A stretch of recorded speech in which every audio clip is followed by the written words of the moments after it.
Yeah, I just watched that Instagram, and then you get the porn site flooding into my YouTube. Oh, um,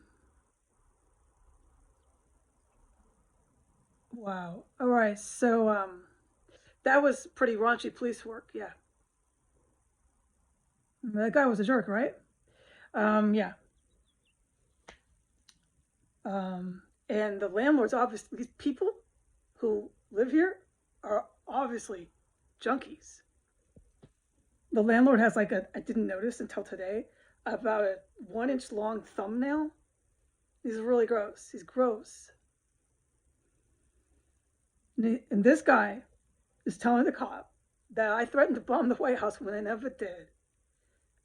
But this is what he's always saying. And you saw on video that cop really enjoyed hearing that. He was totally taking that as his cue. Yeah. Yeah. That was not professional. No. And I have witnessed two women screaming and gargling in here when the hookers lived here. And I smelled something god awful days later, both times. And after the woman upstairs was done screaming, instant like that, there was all the sports that was being played up above me in the room she was screaming from. And on the morning of October 9th, there was people on the roof jumping off, and the toilet was flushing. And I have every right to discuss this. I've never in my life heard a toilet flush every few minutes until I moved into this house. And when you combine the violent assaults, the screaming, the really crazy, crazy smells that fill the house up and all that,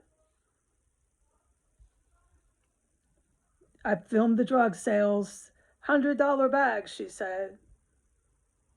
And the drugs that filled the house up too. I've filmed the police telling me it's legal to smoke weed in your house.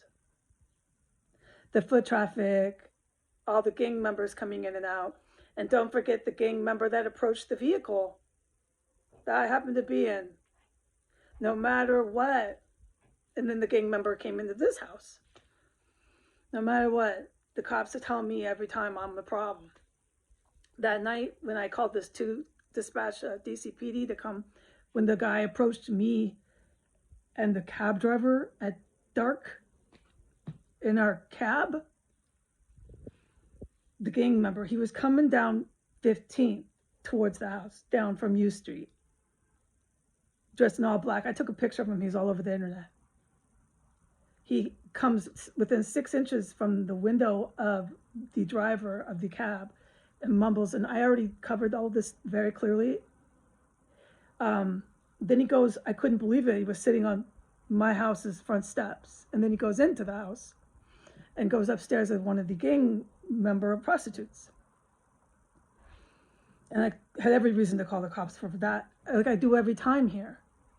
And they told me that night too, that this house was not on the radar and that I had no reason to call the cops, and that if they were to come and ask this guy anything about what he had just done, it would be racist.